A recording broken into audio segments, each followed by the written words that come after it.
J'ai soif de ta grâce, j'ai besoin de toi. Rabaye kata la braya so kata rabe.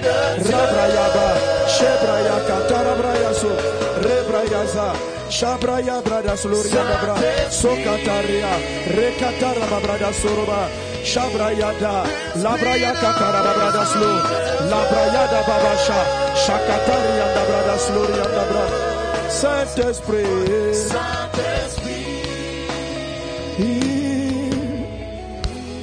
remplis nos vies de ta présence, remplis nos vies et conduis nos pas. Alléluia, quelqu'un donne un bon amen à Jésus. Gloire à Dieu. Amen. Pendant que nous célébrons la présence du Saint-Esprit, j'aimerais que nous puissions encore acclamer le Seigneur. Parce que pour avoir cette conférence, pour avoir ce programme, Dieu a choisi un homme, une personne à qui il a donné une vision, qu'il a préparée. Nous voulons célébrer Dieu pour la vie de son serviteur, l'apôtre, le serviteur, le pasteur Marcelo Tounassi. Et nous voulons rendre grâce à Dieu, comme lui-même il rend le témoignage constamment de la grâce et de la bénédiction que représente son épouse. Nous voulons acclamer le Seigneur pour Maman Blanche. Béni sois-tu, Seigneur, pour la vie de tes serviteurs. Et nous voulons acclamer le Seigneur pour tous ces excellents serviteurs de Dieu qui travaillent, qui sont au service dans cette maison. Nous pouvons arriver, voir que les choses sont en place. Ce n'est pas facile. Organiser une conférence et dans la salle principale et sur le terrain, ce n'est pas aisé, c'est des veilles. Il y a des personnes, lorsque nous sommes rentrés nous coucher, qui ont dormi peut-être à 2h, 3h du matin, et depuis que la conférence a commencé, qui sont là, qu'on ne voit pas, qui soulèvent les chaises, qui placent les choses, qui viennent les nettoyer. Vous êtes excellents, vous êtes bénis. Nous voulons acclamer le Seigneur, parce que sans vous, il n'y aurait pas cette conférence. Sans vous, nous ne serons pas là. Je veux parler de tout le protocole, des chantres qui ont fait les répétitions, qui ont fait des veillées. Que Dieu se souvienne de vous, de votre service. Nous acclamons le Seigneur pour tous ces hommes et ces femmes de Dieu. Soyez bénis. Amen. Alléluia. Comme l'homme de Dieu l'a dit, on peut se rasseoir. Aujourd'hui, je ferai la dédicace des ouvrages. Je vais rapidement, en quelques minutes, présenter quelques ouvrages. Alors, l'ouvrage sur lequel je suis en train de prêcher, je vais prêcher, est celui-là. Mais il est beaucoup plus vaste que le sujet que j'ai abordé, que je suis en train d'aborder maintenant depuis le premier jour. Alléluia. Le pasteur Massola a rendu son témoignage en disant que à la veille de la conférence, ou quelque temps, il a fait un rêve où il a vu ce léopard et il a compris qu'il avait affaire à ce qu'on appelle la domination. Alors ce livre-là s'appelle « Les 12 portes d'influence pour transformer une nation ». C'est un livre très riche, très fort, très puissant. Tout à l'heure, j'ai fait une expression en disant, les ethnos, ton groupe de travail, ton groupe d'activité est un point de contact. Vous savez que Pierre ne se serait pas converti à Jésus si Jésus n'avait pas fait un miracle dans le domaine de son travail. Jésus a opéré le surnaturel dans la pêche. Écoutez, les gens ne se convertissent pas pour... Vous pouvez faire marcher des paralytiques. Ça ne va pas convertir des politiques. L'onction se manifeste, et on va la toucher avec Joseph, qui avait un vêtement multicolore. Je vais vous expliquer ça signifie quoi le vêtement multicolore. L'onction opère dans des ethnos précis. Le surnaturel n'est pas là seulement pour l'église. Le surnaturel intervient dans tous les secteurs d'activité. Il y a le prophétique dans la banque. Et ce livre-là vous explique, fonction dans l'onction prophétique. Joseph était un prophète dirigeant un pays. Daniel était un prophète administrateur. C'est-à-dire ce sont des personnes. Joseph a vu par l'esprit de la prophétie la crise économique à venir. Suite à l'interprétation qu'il a fait du songe de Pharaon. Et en fonction de cela, il a reçu la révélation du système économique à mettre en place pour sauver la nation d'une grave crise. C'est une onction. Ce n'était pas un prédicateur. Ce n'était pas un prophète comme les autres. C'était un prophète dirigeant un État avec l'onction de Dieu. L'onction du Saint-Esprit ne vient pas seulement pour nous les prédicateurs. Ça c'est l'onction juste de la sacrificature. L'onction royale, c'est une gestion. Quand il dit il a fait de nous des prêtres et des rois, c'est une onction dans tous les domaines. La vision. Daniel a permis l'administration, la gestion d'un pays. La sagesse de Salomon est un don de Dieu. Il a créé de la richesse. Du temps de Salomon, il n'y avait plus d'indigents en Israël. Du temps de Salomon. L'argent était devenu aussi commun, l'or était devenu aussi commun que les pierres. C'est une sagesse qui venait directement du ciel. Et si vous n'êtes pas prêt à ça, si dans votre esprit, le Saint-Esprit c'est juste prier en langue, c'est ça, si c'est ce que vous voyez, il y a quelque chose que vous ne pouvez pas faire pour la nation, vous allez insister que vous êtes là, que l'évangélisation, parce qu'on fait ça pour les nations, pour qu'elles aillent aussi, pour sauver le maximum de personnes. 2, pour que les nations sur la terre soient bénies et qu'elles prospèrent. Est-ce qu'on est ensemble?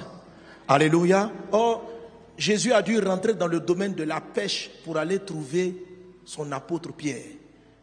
Il est rentré dans la pêche. Il est monté dans la barque. Et il est arrivé. Dans la barque, il n'a pas fait voir un aveugle. Mais lorsqu'il a fait ce que Pierre considérait comme inimaginable. Pierre avait travaillé toute la nuit. Il savait combien de fois c'était difficile. Et un monsieur qui ne connaît pas, qui arrive, qui dit, jette ton filet. Et il ramasse autant de poissons. Juste après, Pierre s'est prosterné devant Jésus. Il dit, je suis un pécheur. Pierre ne s'est pas prosterné parce qu'il avait entendu que Jésus avait fait voir des aveugles. Non. Mais il s'est prosterné parce que dans son domaine d'activité, il a compris la valeur du miracle. Pharaon, lorsque Joseph a fini d'expliquer comment il allait sortir l'Égypte de la crise, Pharaon a confié l'Égypte à Joseph. Pas parce qu'il avait simplement entendu un homme qui faisait des songes. C'est la sagesse qu'il avait pour résoudre le problème. Pharaon s'est prosterné devant Dieu à cause des œuvres de Joseph. Dans tous les secteurs, il faut qu'il y ait des gens qui ont l'onction de la prophétie dans la médecine, dans l'informatique, qui fonctionnent avec les grâces et les dons spirituels dans tous les domaines. C'est ainsi que les hommes qui sont dans cette nation se tourneront vers le Seigneur.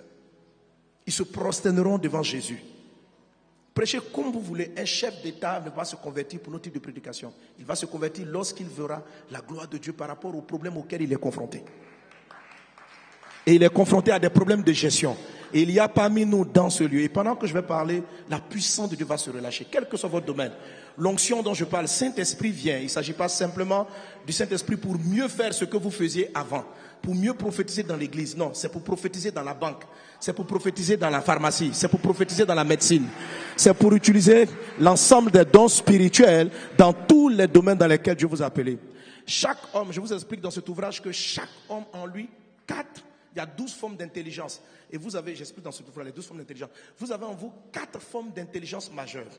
David a régné en tant que guerrier. Il avait l'onction guerrier. David a régné. Il a régné à la porte de l'armée.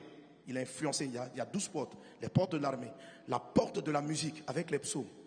Jusqu'à aujourd'hui, on chante. David était un chanteur d'un niveau excellent. C'était un guerrier hors pair. C'était un général d'armée. Un écrivain. Un roi. Et dans tous ces domaines, c'est ce type de choses qu'on appelle l'onction multicolore. Et c'est ce genre de vêtements qu'a reçu Joseph.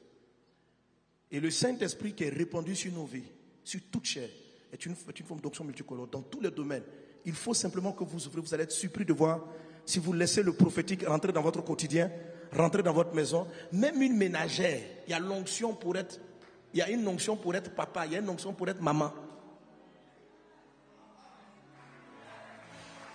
Que le Saint-Esprit vienne sur toi dans tous ces domaines, dans le nom de Jésus. Alors, dans cet ouvrage, je l'explique. Vous avez, je parle à l'intérieur de l'ennemi auquel on a été confronté hier, c'est une domination. Les dominations font partie des 4 fondements d'une nation. Une nation comme la Nouvelle Jérusalem, je l'ai expliqué la dernière fois, à 12 portes. 12 portes. Qu'on peut nommer des noms des 12 tribus d'Israël. Et chacune d'elles transporte un domaine d'influence dans le pays. Mais avant les portes, je vous montre avec les versets à l'appui, je n'ai pas le temps de le lire, mais qui a les fondations. Et chaque nation a 4 fondements. Pour que l'impact de l'Église sur la nation soit durable, il ne faut pas seulement changer il faut arriver à rentrer dans les fondements. C'est quoi les fondements? Il y en a 4. Il y a le territoire, les frontières qui font que le fondement, c'est ce qui fait que le pays existe.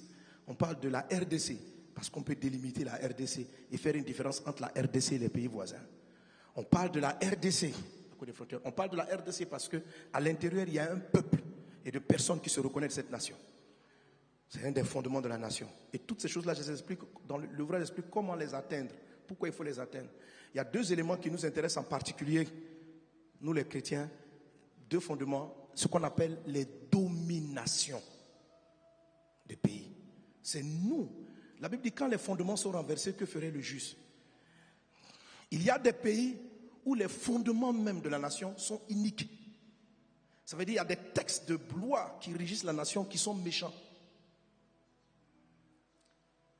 Il y a des pays où si tu n'es pas de leur religion, tu ne peux pas diriger. Donc, de facto, le pays réclame et rejette tous ceux qui ne sont pas de leur bord. Les dominations sont basées sur des pactes, des alliances que ceux qui ont bâti la nation ont fait. C'est-à-dire le jour où ce qu'on appelle les pères des nations, le jour où le pays allait prendre l'indépendance, à quelle divinité ont-ils confié le pays? Et lorsque l'Église commence à prêcher la parole de Dieu, si vous devez à un moment ou un autre finir avec ça, c'est le 4e des fondements que j'explique ici. Vous devez l'attaquer. Parce que le fondement de la nation détermine la façon dont les gens fonctionnent. Si vous avez une nation où dans la domination de la nation est paresseuse, ça sera très difficile. Les gens seront lourdement paresseux. Vous pouvez prêcher le travail, mais vous allez sentir que leur mentalité est forgée. Les dominations, ce sont des esprits. Jésus dit, vous n'avez pas à lutter contre la chair et contre le sang, mais contre les esprits. Et puis il va citer les dominations. Domination, c'est domine-nation. Domine-nation. Il domine des nations. Une domination ne possède pas un homme. Une domination donne une couleur. Si on est capable de dire, quand tu vois ça, ceux qui parlent comme ça, ce sont des Ivoiriens. Ce sont des caractéristiques de la domination. Il y a des dominations qui sont courageuses, mais qui en même temps sont méchantes, trompeuses, etc. Jésus est venu, la Bible dit que, afin que les autorités, les dominations connaissent par l'Église la sagesse infiniment variée de Dieu. Donc, les esprits qui dominent les nations doivent connaître par l'Église la sagesse infiniment variée de Dieu. Nous voulons que le Congo rentre dans sa destinée. L'Église va être confrontée à la domination. Il y a tout un enseignement là-dessus, comment on combat la domination. Comment on les combat? Vous les combattez par l'évangélisation à outrance. Jésus a dit ceci. Lorsqu'il avait envoyé les disciples 2 à 2 prêcher la bonne nouvelle, il dit, je voyais Satan tomber du ciel. Il est tombé du ciel.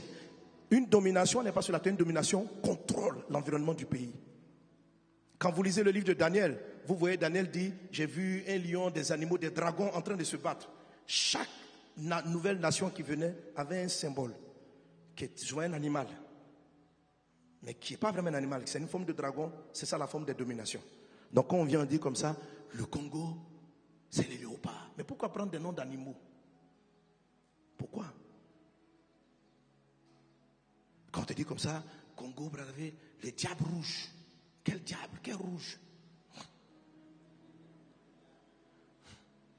Alors, donc, quand vous dites ça, là, elle va caractériser certaines choses. Et ça, vous pouvez prêcher, vous pouvez créer un mouvement de réveil spirituel. Mais quand les fondements sont corrompus, quelque temps après votre passage, ça va revenir. Les prophètes, les pasteurs, s'il y a une corruption dans cette domination, même les pasteurs vont se battre comme pas possible avec la corruption. La corruption. Si dans la domination, il y a la perversité sexuelle, les gens vont lutter. Il y a des dominations où les gens doivent se livrer au sexe parce que l'esprit de la domination est sexuel. Et tout ça, il faut en être conscient. Ce livre, on parle comment influencer une nation. Donc je parle au chapitre, dans le tout premier chapitre, je touche aussi ce qu'on appelle les colonnes des nations. Les colonnes. La sécurité, etc. Et puis après, on parle maintenant des 12 portes. Les 12 portes. L'armée, le social, les différents trucs, les mentalités, la croyance, etc. Et chacun d'entre vous peut influencer au moins 4 portes. Que pendant cette conférence, la puissance de Dieu vienne sur toi et que tu sois quelqu'un d'influent à tes portes. Amen. Donc, j'ai amené ces ouvrages, je vais les dédicacer. Et il y a d'autres livres très, très, très puissants qu'il faut absolument avoir.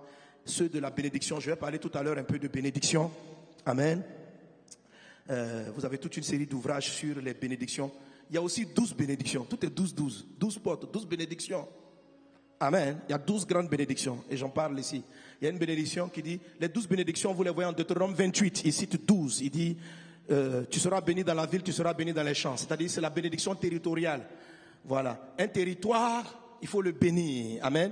Il y a la bénédiction, il dit, tu seras fécond.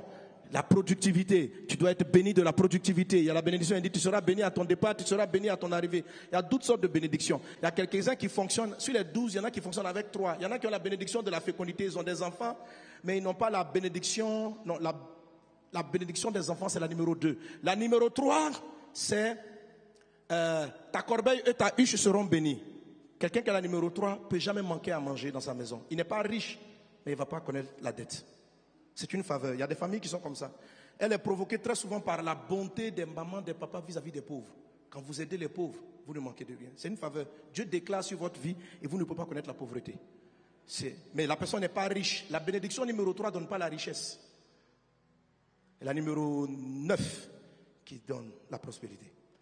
Dieu a prononcé 12 et chaque bénédiction touche un aspect de votre vie.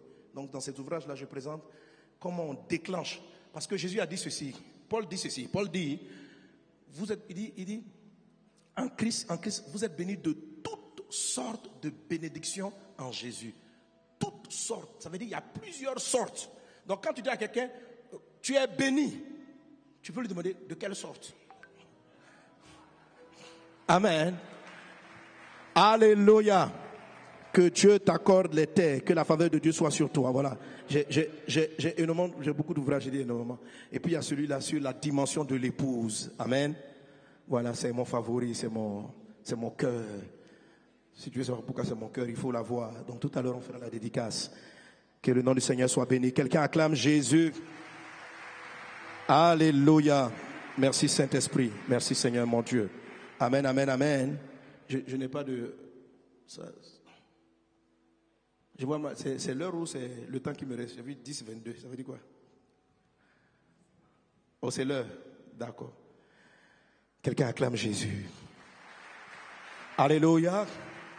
Alors, j'ai insisté sur ces 2 points, à savoir les nations, le livre, et puis l'ensemble des bénédictions, parce que je suis en train de vous parler de la bénédiction. Amen.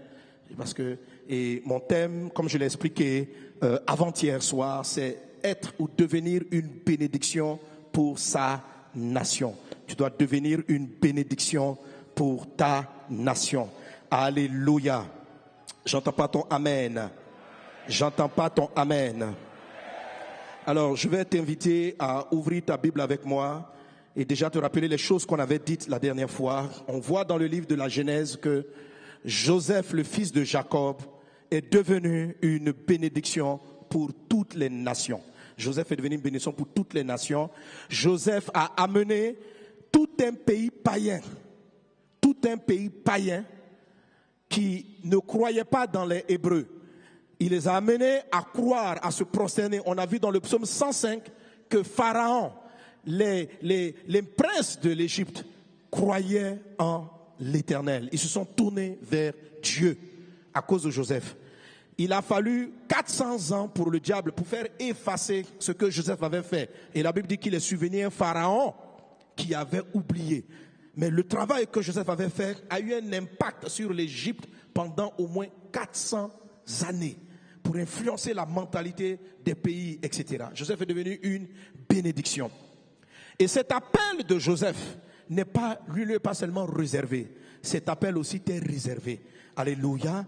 Il t'est réservé et on va parcourir les clés pour qu'un chrétien, un enfant de Dieu, un fils de Dieu devienne une bénédiction pour son pays. Dis avec moi, je suis une bénédiction. Je t'entends pas bien, je suis une bénédiction.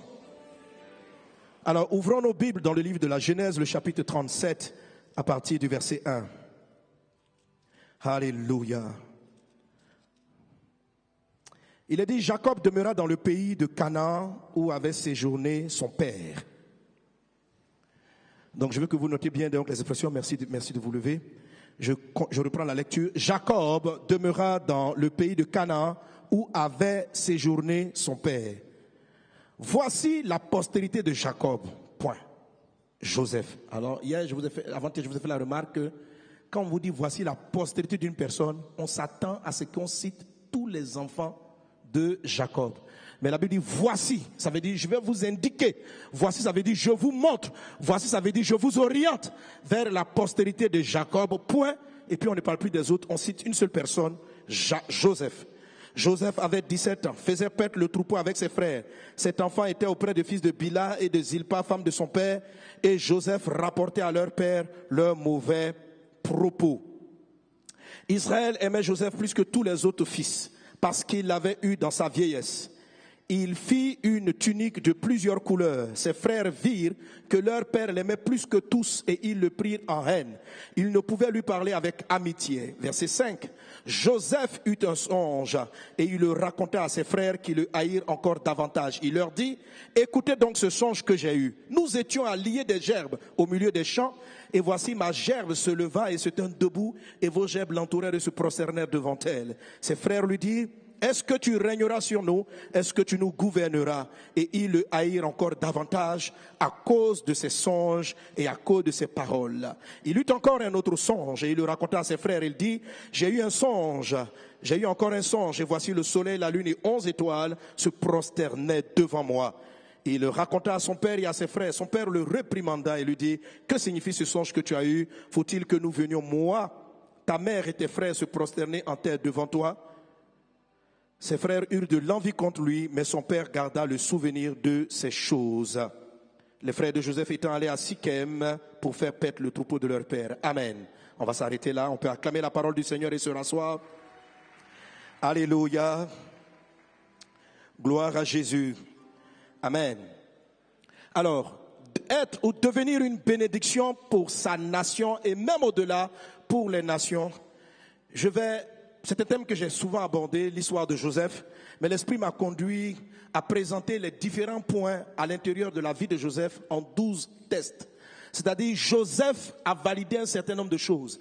Ils étaient en tout 12 enfants. Dans les 12, on dit voici la postérité de Jacob et on met l'emphase sur Joseph.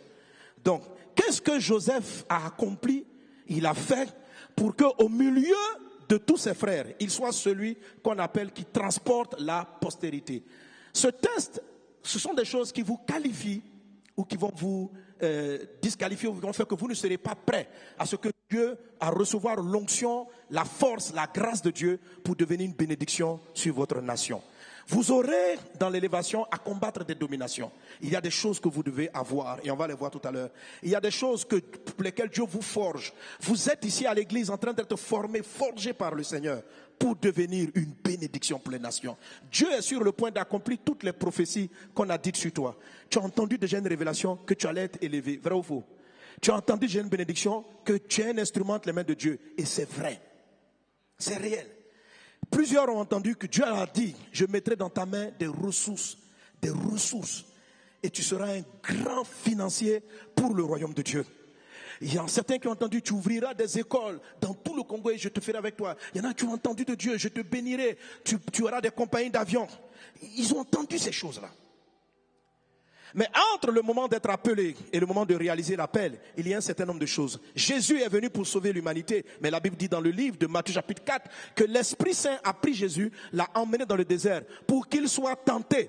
Dans le désert, Jésus a été testé. Jésus n'a pas commencé réellement son ministère avant d'avoir été testé. C'est quoi le test? Il est important. Il est juste pour s'assurer que ce que Dieu va présenter aux nations est solide. Avant de te donner une voiture, il y a ce qu'on appelle des tests. Les fabricants de véhicules vont faire des crash tests et ils vont te dire, voici la voiture. Et c'est ce qui fait que après les différents tests, ils peuvent te dire que leur voiture, ils la garantissent pendant 3 ans, pendant 4 ans, parce qu'ils savent qu'avant cette période, cette voiture-là est inébranlable. Il y a des tests. Il y a des tests. Jésus a été testé et tu vas être testé. Non, déjà, tu es déjà testé. Chacun d'entre vous est déjà en train de traverser chacun de ces 12 tests. Ce pas des choses qui vont arriver, c'est des choses que tu vis dans ton quotidien. Puisses-tu par la grâce de Dieu arriver à les identifier, à savoir, ce que tu es en train de vivre, c'est un test. Réussis-le avec la grâce de Dieu. Et je sais que tu vas le réussir. Amen. En Dieu, il y a la grâce du recommencement. Même si tu estimes que tu as échoué à certains de tes tests, s'il te plaît, ne baisse pas les bras. Si tu es encore vivant, c'est que Dieu croit en toi. Relève-toi et remets-toi en ordre de bataille. Valide ton examen de passage. Valide ton test. Valide-le. Il faut que tu puisses avancer. Le Congo a besoin de toi. Les nations ont besoin de toi. Il faut que ta vision, ton appel te soit révélé. Tu dois entrer. Le pays souffre. On attend toi. Sans Joseph, plusieurs nations allaient mourir de la famine. Mais il a fallu que cet homme-là arrive avec une sagesse et qu'il change le système agraire, économique, la gestion d'un pays pour que le monde ne meure pas de la famine. Si le Covid a tué autant de personnes, je vous assure, c'est parce qu'il y a un élu qui n'était pas à son poste. Quand vous voyez la crise économique, je vous assure, c'est parce qu'il y a quelqu'un, un fils de Dieu qui devait être positionné quelque part, qui n'était pas là en ce moment et le malheur a frappé. Le malheur frappe parce que Dieu ne trouve pas certains. Sodome et Gomorrhe auraient pu être sauvés si Dieu avait trouvé suffisamment de justes à Sodome. Telle était l'intercession d'Abraham.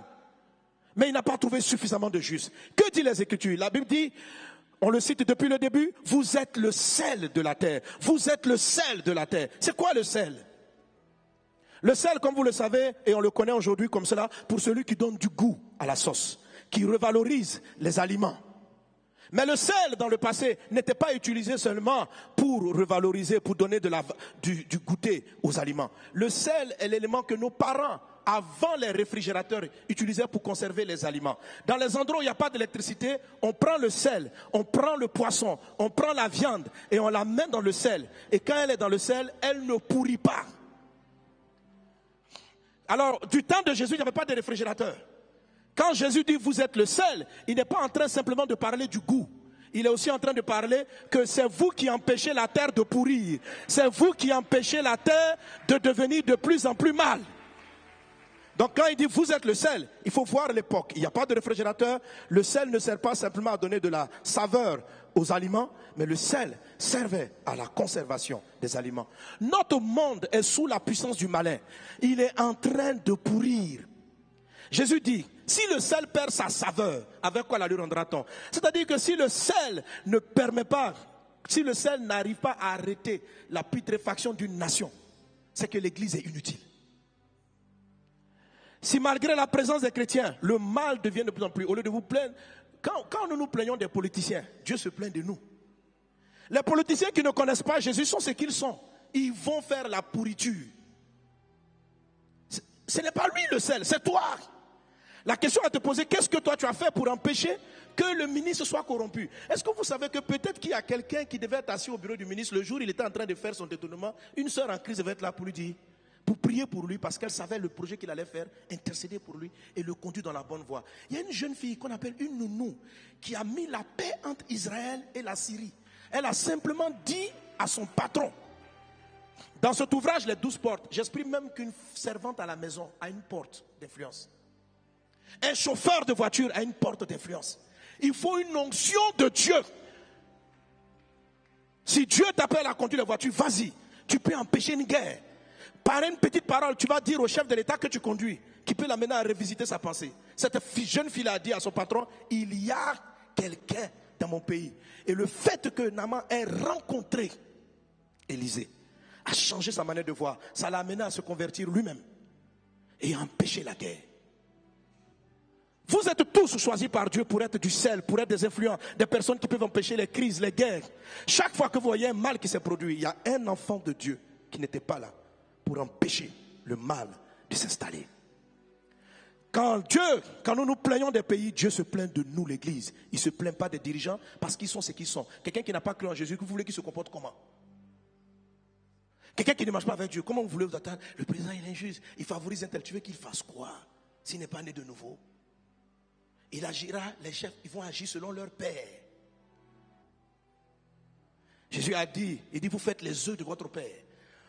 Que l'Église s'en prenne à elle-même. Que Dieu nous élève. Que cet enseignement-là nous montre le rôle et l'impact profond de l'Église. Alléluia. Alléluia. Quelqu'un donne un bon amen. Quelqu'un donne un bon amen. Que ces tests-là nous aident. Amen. Alors, la vie de Joseph, les 12 tests, je ne vais pas les aborder aujourd'hui entièrement. J'espère toucher rapidement 5 d'entre eux. Les tests de la vie de Joseph peuvent être répartis dans plusieurs écoles. Ce sont des étapes de sa vie. La première étape, c'est lorsqu'il était chez son père. Je l'appelle l'école de la maison du père. Lorsqu'il était à la maison. Après cela, il a quitté et il va connaître un certain nombre d'épreuves. C'est la deuxième école et là, il va réussir des tests.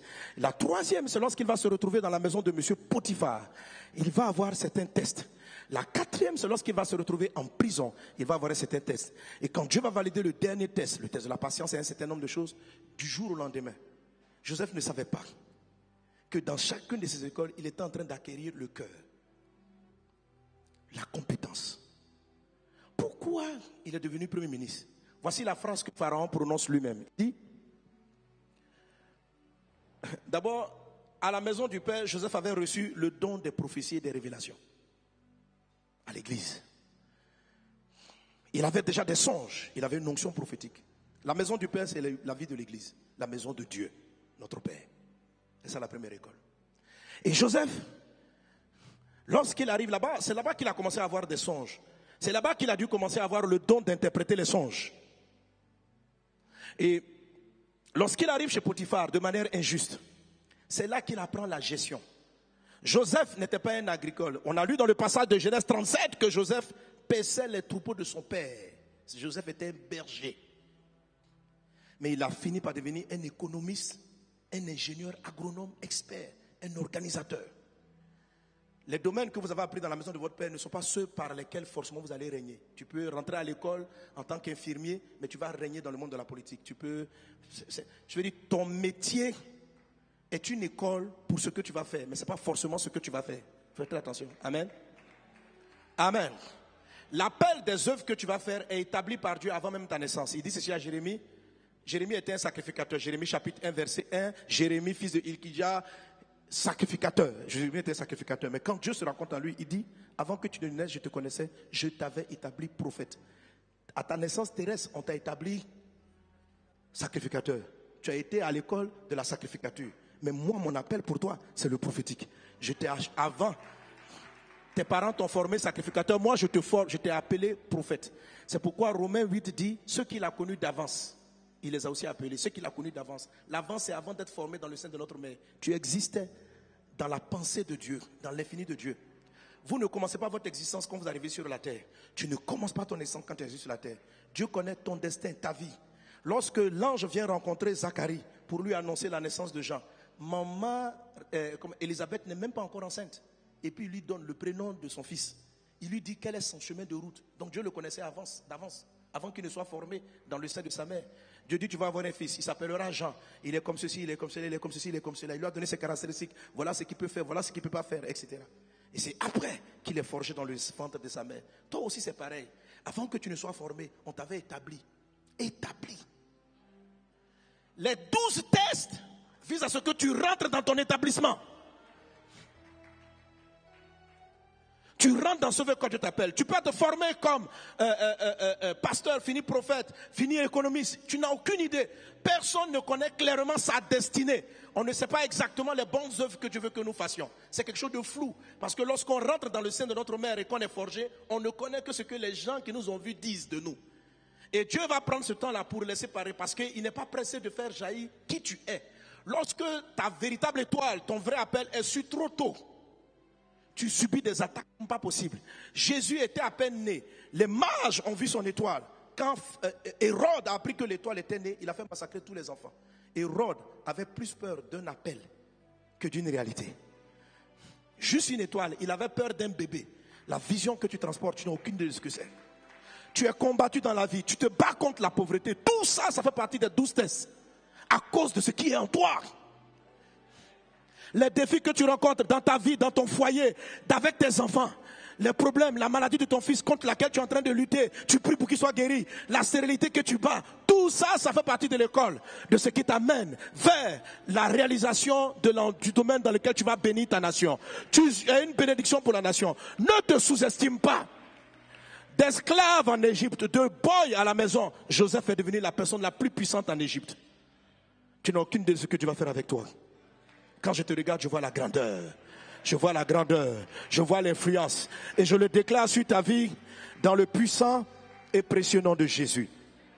Alléluia. Gloire à Dieu. J'entends pas ton amen. J'entends pas ton amen. Dis avec moi, je valide mes tests. Au nom de Jésus. Alléluia. Alors, le premier des tests, j'ai commencé la dernière fois, c'est celui de la bénédiction. Alors, celui de la bénédiction. Le deuxième test, c'est le test de la filiation. Amen. Donc, premier test, la bénédiction. Tu vas voir pourquoi c'est un test. Parce que ce n'est pas facile de bénir.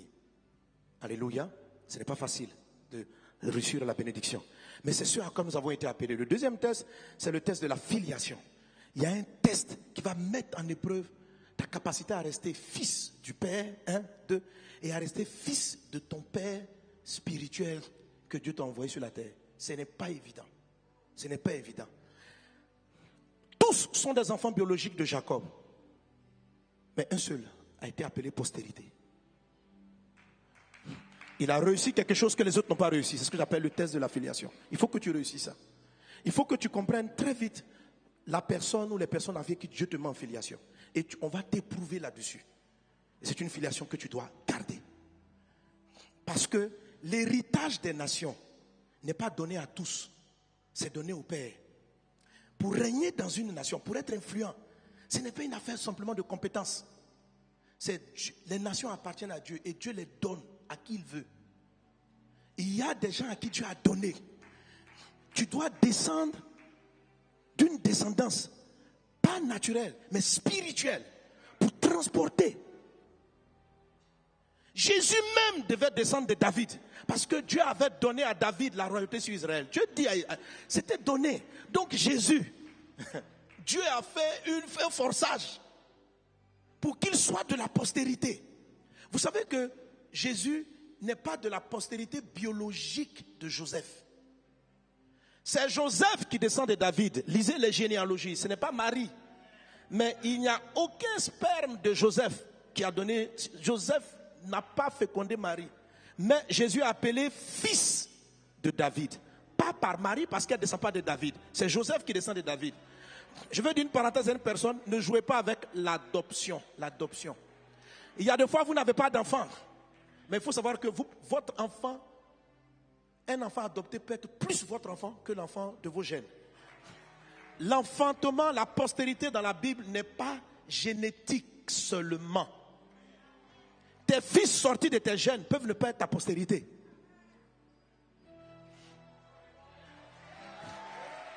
Oui, ils peuvent ne pas être ce que Dieu appelle, voici la postérité de Jacob, Joseph. Cette postérité-là, elle n'est pas génétique. Elle n'est pas génétique. Elle n'est pas là parce que vous êtes dans l'église d'eux. Elle est là parce qu'il y a des choses que vous pratiquez, que vous faites et que vous réussissez. Si vous êtes génétiquement sorti d'une personne, c'est que vous êtes appelé à être fils, à être la postérité d'eux. Si spirituellement parlant, vous êtes sous un pasteur, vous êtes appelé à être sa postérité. Mais vous pouvez ne pas être sa postérité. Or, Dieu ne te donne pas directement la royauté. C'est-à-dire que tant que tu ne vas pas résoudre le problème de la filiation, il te sera difficile d'aller au sommet. Il faut valider le test de la filiation. Il faut demeurer. Parce que tout le long de votre marche avec le Seigneur, ça persiste. Dieu a fait les promesses des nations, regarde, à la postérité d'Abraham. La Bible dit quoi? Genèse chapitre 26, verset 4. Si les textes sont affichés, regarde. Le Genèse 26, verset 4. Il est dit, Dieu dit à Abraham, je multiplierai ta postérité comme les étoiles du ciel. Je donnerai à ta postérité toutes ces contrées et toutes les nations de la terre seront bénies en ta postérité. Toutes les nations, le Congo, la Côte d'Ivoire seront bénies dans la postérité d'Abraham. C'est décidé, c'est acté, c'est validé. Si tu n'es pas de cette lignée, tu ne peux pas être une bénédiction. Tu seras un problème pour les nations, mais pas une bénédiction. Ça a été donné à Abraham et c'est acté. Jésus descend de cette lignée. Devenir une bénédiction pour les nations. Genèse 28, verset 18. Il a dit, toutes les nations seront bénies en ta postérité. Ta postérité. Il faut être la postérité pour être. C'est pourquoi c'est Joseph seul qui a influencé les nations. Parce que les autres 11 étaient des enfants biologiques. Mais ils n'étaient pas la postérité. Jacob, voici la postérité de Jacob. Même Joseph m'a dit, mais et Ruben comprend la parole de Dieu. Comprend les choses de l'esprit. Comprend. Il est la personne à qui, si tu veux, la sémence spirituelle a pu passer. Les autres, ce n'est pas passé. Les autres, ce n'est pas passé. La royauté est générationnelle. La royauté, le fils du roi devient roi. Tu n'es pas de la famille, tu ne peux pas monter. Maintenant, ce n'est pas la famille physique. Il y a une famille spirituelle. Galates chapitre 3 verset 10, il est dit, verset 16. Galates 3, 16 dit ceci. Or, les promesses ont été faites à Abraham et à sa postérité. Donc les promesses de bénir la terre, elles ont été faites à Abraham et à sa postérité. Amen. Et puis regarde la suite, il a dit, il n'est pas dit et aux postérités. Comme s'il s'agissait de plusieurs, mais en tant qu'il s'agit d'une seule, et à ta postérité, c'est-à-dire à Christ. Amen. Galates chapitre 3 verset 29 dit, et si vous êtes à Christ, vous êtes donc la postérité d'Abraham. Héritier selon la promesse. Amen. Alléluia. Si je suis à Christ, nous tous, ce n'est pas les Israélites qui sont seulement nous, je suis un fils. Parce que je suis à Christ. Mais mon frère, il faut que tu sois à Christ. Il faut que tu sois à Christ. Alléluia. Et c'est là ce test. Amen. Amen. Alors que transporte cette postérité? Les deux premiers tests sont relatifs à la postérité. Que transporte cette postérité? On a dit, cette postérité transporte la bénédiction. La bénédiction. Je n'ai pas le temps de lire, mais dans le livre sur les nations, j'en parle, et puis dans les bénédictions, j'en parle. La bénédiction est une chose qui est très importante dans la parole de Dieu. La bénédiction, ce n'est pas un vœu. La bénédiction est réelle. C'est la parole qui va engendrer tout. Jacob s'est battu avec Ésaü, son frère jumeau, par rapport à une bénédiction. Son père, il a dit, amène-moi un mec que j'aime, afin que je te bénisse. C'est-à-dire, il y a une bénédiction qui est comme la salutation de tous les jours. Bonjour, sois béni. Ce n'est pas de ça dont il est question. Il y a la bénédiction qui libère une puissance. Elle est très importante. Et cette faveur-là, elle était... Jacob et Ésaü se sont bagarrés pour elle. Et c'est Jacob qui a eu cette bénédiction. Quand vous écoutez la bénédiction, c'est étrange. Dieu dit à Jacob, je t'ai donné la rosée du ciel. Il dit, je te donne tes ennemis. Je te donne, ça c'est juste la parole, je te donne la richesse. Il dit, je te donne. Lorsqu'il a été béni, Ésaü a décidé de tuer Jacob. Jacob a dû s'échapper. L'héritage matériel est resté dans la main d'Ésaü. Jacob est parti sans un sou avec la bénédiction. Il arrive chez son oncle Laban. De la pauvreté, de la maltraitance, la parole qui était sur sa vie a parlé. Et Jacob a transformé toutes ses adversités, il les a toutes renversées et il est devenu plus riche que Laban. Lorsque Jacob revient chez son père, il était plus riche il avait plus de richesse que la richesse de son père Jacob. La vraie grâce que nous nous donne, ce n'est pas de l'argent. Si on te propose de l'argent et de la bénédiction, la vraie, prends la bénédiction. L'argent peut finir, pas la bénédiction. La bénédiction est plus réelle. Elle est plus puissante. Elle est puissante. Et c'est ce que l'Église doit faire, relâcher les bénédictions. Qu'est-ce que c'est que la bénédiction? Elle est négligée parce qu'elle se manifeste en termes de parole. Le français dit bénédiction. Ça veut dire diction du bien, dire du bien. Mais c'est sous l'onction prophétique. Et tu parles, et ce que tu dis arrive. C'est par la bénédiction que l'homme a reçu le pouvoir de dominer. La Bible dit Dieu a créé l'homme. La Bible dit, Genèse 1, Dieu les bénit en disant, soyez féconds. S'il n'avait pas dit ça, personne n'allait pouvoir enfanter. Une parole a créé l'enfantement. Dieu bénit en disant, tu prospères. Ça veut dire, si Dieu t'a béni, quand il te regarde et puis il dit, je te bénis, tu seras à la tête, tu ne seras pas à la queue. On ne peut plus rien faire. C'est-à-dire, quelle que soit la puissance qui va tenter de te mettre en bas, la bénédiction va t'élever. Tu pourras perdre ton argent, mais la bénédiction va recréer la ressource. Est-ce que tu sais que tu es béni de toutes sortes de bénédictions dans les lieux célestes en Jésus-Christ? Alléluia. Dis avec moi, je suis béni. Amen. Tu es béni au nom de Jésus. Tu es béni au nom de Jésus. Gloire à Dieu.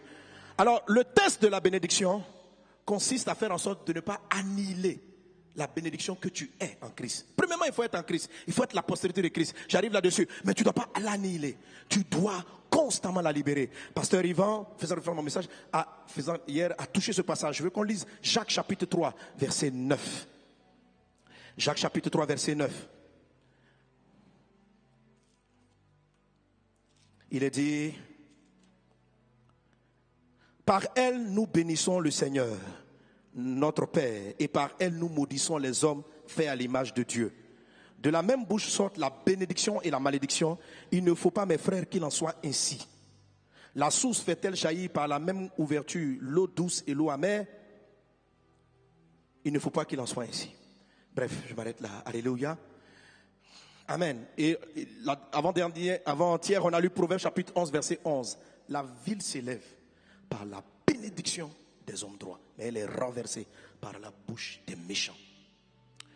Jésus a dit, parlant aux pharisiens, il dit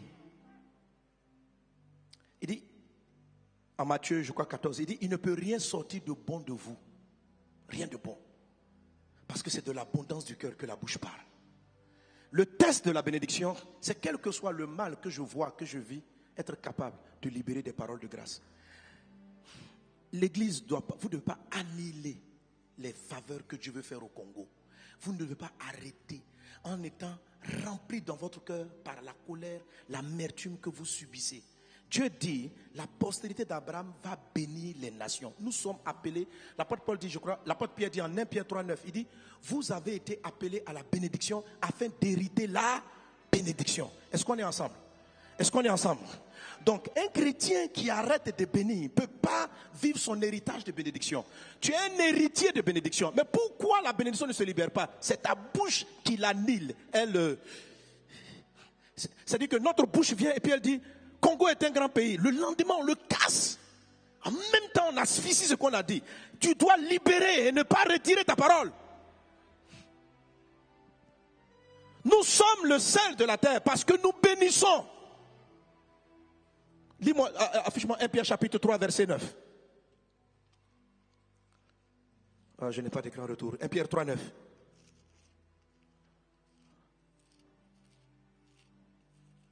Je le trouve rapidement. Alléluia. Il est dit, ne rendez point mal pour mal ou injure pour injure. Bénissez au contraire, car c'est à cela que vous avez été appelés afin d'hériter la bénédiction.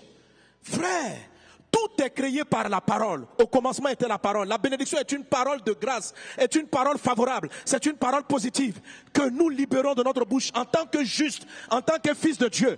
Il dit à Abraham, voilà ta postérité. Elle bénira les nations. Les nations sont sous la malédiction. Les gens se comportent sous des pouvoirs de domination. Il faut qu'on libère des paroles de grâce. Il faut qu'on s'arrête devant nos fidèles et puis on dit, je vois des grands, tu vas t'élever et qu'on bénisse. Et que demain, on ne prenne pas la même bouche. Vous venez dire, vous êtes nuls, vous êtes paresseux, vous êtes ceci, vous êtes cela, vous êtes ceci, vous êtes cela. La bénédiction, même lorsqu'elle va faire ressortir un défaut, elle n'attaque pas l'individu, elle attaque ce que l'individu fait. C'est pourquoi Jésus a dit, celui qui dira à son frère Raka mérite d'être puni par la géhenne. Celui qui lui dira insensé, parce que la parole crée réellement. Qu'est-ce que la Bible dit? La Bible dit, ne maudis jamais personne. Si ton enfant fait une bêtise, ne dis pas tu es bête. Dis ce que tu as fait est bête. mais lui, il est béni. La personne est bénie. Ce qu'il a fait n'est pas intelligent. Mais ne prononce jamais cette phrase. Tu vas paralyser toutes les paroles positives que tu es en train de dire sur ton garçon. Un matin, tu l'amènes dans une bénédiction, aller vers la prospérité. Après, tu l'amènes par ta frustration. Il dit, ne rendons pas le mal pour le mal. Ce n'est pas parce que je subis le mal que mes paroles vont sortir le mal. C'est un test. Et Dieu, pour qu'il t'élève, il faut que tu valides ce test. Il a envie de voir ta capacité à recevoir des paroles méchantes et à regarder, à avaler, à les confesser à Dieu, à calmer ton cœur et puis à ressortir. La bénédiction est une arme puissante. Je ne parle pas des bonjours, je parle de bénir les nations. Joseph est devenu quelqu'un d'important parce que vous ne trouvez jamais en Joseph une seule parole amère. Joseph, dans toute sa vie, a validé ses tests. Le jour où il rencontre ses frères, il dit, ne vous fâchez pas de m'avoir vendu. C'est pour vous sauver. Il n'est pas là de, ah, voici l'occasion de me venger. Il a réussi son test de parole. Car Dieu crée tout par la parole. La vie va vous envoyer du mal. Vous allez voir des injustices devant vous. Vous allez voir des gens, les gens pratiquer les choses médiocres, les gens mal faits. Mais faites attention. Et le Saint-Esprit va vous aider. L'apôtre Paul dit, je suis ce que je suis. 1 Corinthiens chapitre 2 verset 10. Non pas moi, mais par la grâce de Dieu en moi. Tu me dis, pasteur, je veux bien y arriver. Quand je prêche, je ne compte pas sur tes efforts. Je veux juste simplement que tu sois conscient. Mais pour réussir le test, c'est le Saint-Esprit qui t'a conduit dans le test, qui te donnera la victoire sur le test. Dis simplement, Père, je suis appelé à bénir. Alors 1 Pierre 3,9 dit, vous avez été appelé. C'est un appel. Bénissez le Congo, malgré ce que vous vivez. Prophétisez des bonnes choses, marchez, annoncez des routes, annoncez des écoles compétentes, voyez, déclarez l'intelligence des Congolais, déclarez la sagesse des Congolais. Dis, je vois dans cette nation se lever des hommes brillants, des hommes intelligents, des hommes intègres. Annoncez l'intégrité. Et bien sûr qu'il faut prêcher en disant, arrêtez la corruption, arrêtez le mensonge. Tu vois, tu n'attaques pas l'individu, tu attaques ce qu'il fait. Tu as le droit de dénoncer, il faut dénoncer le péché. Mais il faut apporter la miséricorde de Dieu aux pécheurs. Mais le péché doit être dénoncé. Le vol doit être dénoncé. Le mensonge doit être dénoncé.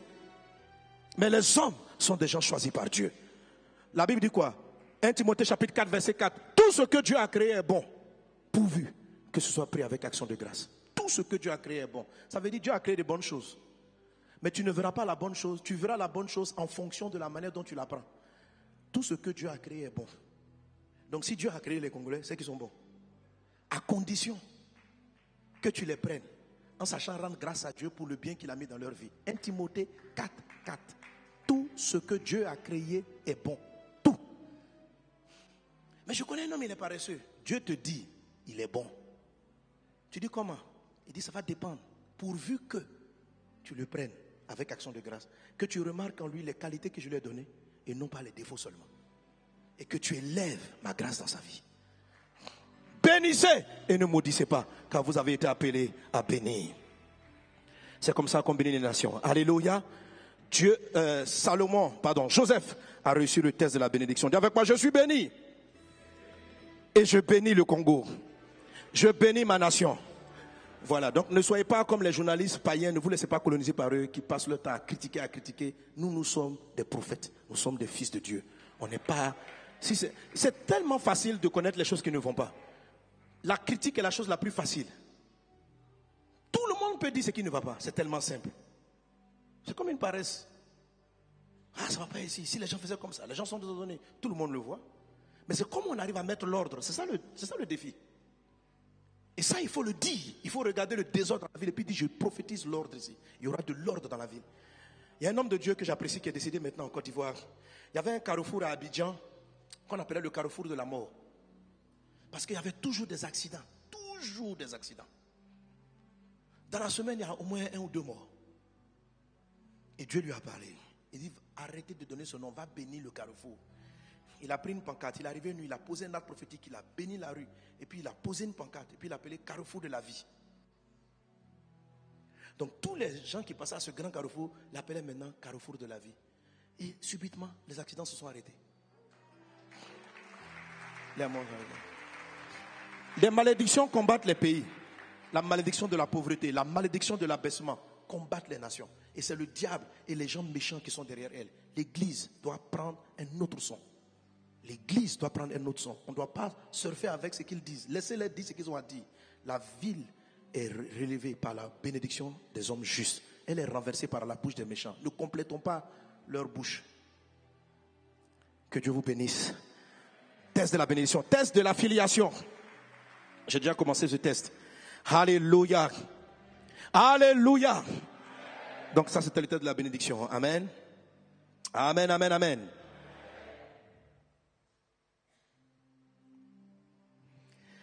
Le test de la filiation.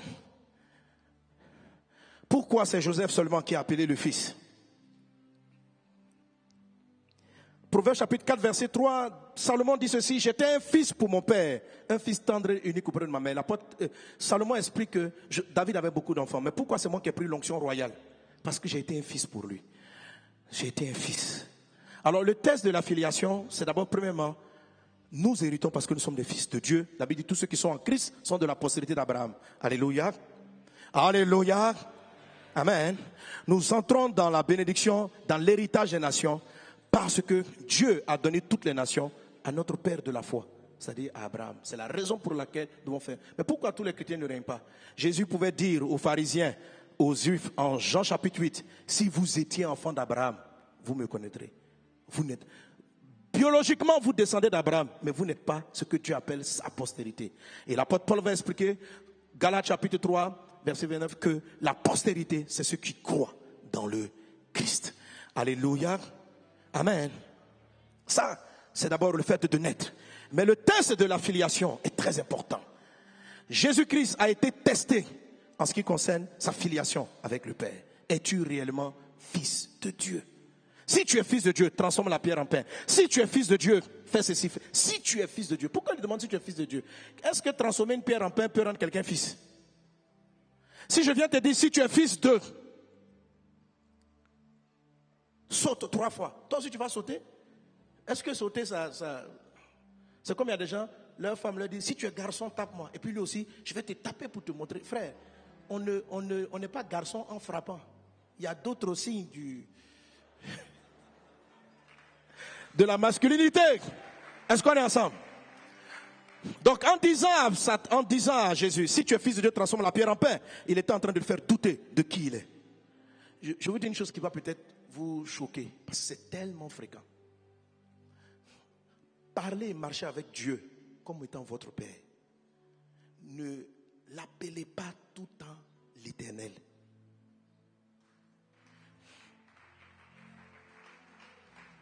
L'Éternel, c'est ce qu'il est, c'est sa fonction. Mais il est devenu ton Père. Luc chapitre 11, verset 1. Jésus dit ceci. Jésus dit, Luc 11, 1. Jésus dit, quand vous priez, dites Père, et puis point d'exclamation qui est dans les cieux. Dites, c'est-à-dire, c'est la forme impérative. Dieu qui a fait le ciel et la terre, en Christ, il est devenu ton papa. Est-ce que tu en es conscient? L'appeler l'Éternel, c'est l'appeler de sa... Je ne sais pas, vous voyez un fils qui arrive à la maison et qui appelle son papa toujours, monsieur le directeur de la société de trucs. Ça veut dire quoi ça? Tu dis papa? Amen. Il est l'Éternel pour l'Ancien Testament. Mais je vous mets au défi, prenez votre Nouveau Testament. Montrez-moi une seule fois où Jésus a appelé Dieu l'Éternel. Ça n'existe pas. Jésus dit mon Père, mon Père, mon Père, mon Père. Il dit jamais l'Éternel. Quand vous priez, dites Père. Dites Père. Parlez au Père. Parlez à votre papa. Tout l'héritage est lié à la postérité.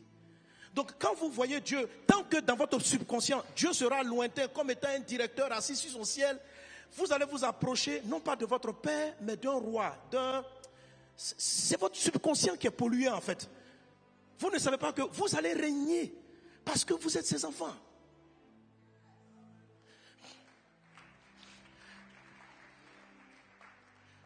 Regardez dans l'histoire du fils prodigue et de son grand frère, de l'aîné. Le grand frère a échoué les tests du fils. Le fils prodigue, c'est lui qu'on condamne. C'est vrai, le fils prodigue, il a dilapidé l'argent. Mais il était conscient qu'il était fils.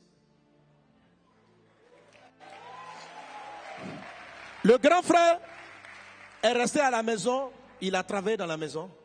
Quand le fils prodigue revient, d'abord regardez comment le fils prodigue parle. Il dit avant de partir, il dit à son père, donne-moi ma part.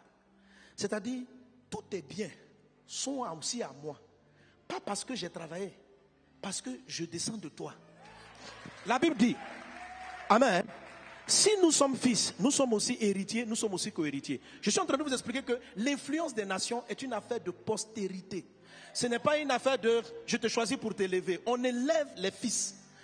Et ne pas et Satan, celui, c'est très important qu'il réussisse ce test-là. Quand il vient dire à Jésus, si tu es fils, parce qu'il sait que si Jésus ne voit plus Dieu comme étant son père, mais qu'il le voit comme étant son Dieu ou son roi, il ne peut plus fonctionner avec l'héritage. Je te demande pourquoi il ne peut pas fonctionner avec l'héritage. Alors, quand le fils prodigue, lui, il dit que tout l'argent de son papa est à lui. Donc, comme ils sont trois, lui, c'est son deuxième frère, on doit les partager en trois. C'est à lui. Et il prend le bien et il s'en va, il le dilapide. C'est très mauvais. Mais le grand frère, quand le fils prodigue revient, le frère aîné dit, le père tue le veau gras et il donne au fils. Le grand frère dit, quand vous lisez l'histoire, c'est une affaire de veau gras. Le grand frère dit à son père, il fait dire à son père, moi je suis avec toi, j'ai été loyal, j'ai travaillé. Jamais tu ne m'as donné un chevreau pour que je le tue avec mes amis. Ton fils qui a dilapidé, et puis il dit à son père, ton enfant qui a dilapidé tous tes biens, il n'était pas conscient que les biens de papa étaient à lui. Il dit, alléluia, il dit, ton fils qui a dilapidé tout ton argent. Vous voyez, quand on n'a pas la notion de fils, on n'est pas conscient que le Congo appartient à notre père. Je ne sais pas si vous comprenez. C'est parce qu'on n'est pas conscient qu'il appartient à notre père qu'on ne peut pas le réclamer entre les mains des dominations avec assurance. C'est ton héritage. Si tu crois que c'est l'héritage des sorciers, tu auras l'impression, c'est-à-dire dans ton subconscient, tu es déjà paralysé dans ta bataille. Tu as l'impression de venir prendre quelque chose qui est à eux et de venir lutter avec eux. Tu ne luttes pas. Amen. Est-ce que tu comprends ce qui s'est passé? Alors, il dit, le grand frère dit, il a dilapidé ton argent. Et il lui dit ceci, et moi tu ne m'as jamais donné. Et c'est quand lui vient, tu lui offres le veau gras. Et le père va lui dire, mon fils, tu es avec moi, tout ce que j'ai. Autrement dit, le veau gras que tu convoitais, il t'appartenait. Il y a longtemps que tu aurais pu le manger. Et le matin, donc, depuis des années, il attendait que son père lui offre. Il travaillait, il nettoyait la maison, il chantait, il faisait tout ce que papa voulait parce qu'il voulait être rémunéré. Mais le papa ne pouvait pas lui donner ce qui était à lui. C'est-à-dire donc, quand vous n'êtes pas conscient que Jésus a fait de nous des fils, l'Ancien Testament ce sont des croyants, mais Jésus a fait de nous des fils. C'est pourquoi quand les disciples lui ont demandé, mais apprends-nous à prier, la première phrase, Luc 11:1, il dit quand vous priez, commencez d'abord à changer toutes vos histoires de Jéhovah, Shalom, Yahvé. Ça, on peut le faire, c'est juste, on peut le faire. Mais vous parlez de ma fonction, vous parlez de ce que j'ai. Mais est-ce que vous avez réalisé que Christ fait de vous mes enfants? Les autres, ce sont mes créatures. Ils peuvent m'appeler papa parce que vous savez, on appelle toutes les personnes papa, papa, maman, mais chacun sait, chaque enfant sait. Quand tu vas passer ma soeur, tu l'appelles papa. Son fils aussi l'appelle papa. Mais vous deux, vous savez que le papa n'a pas le même sens.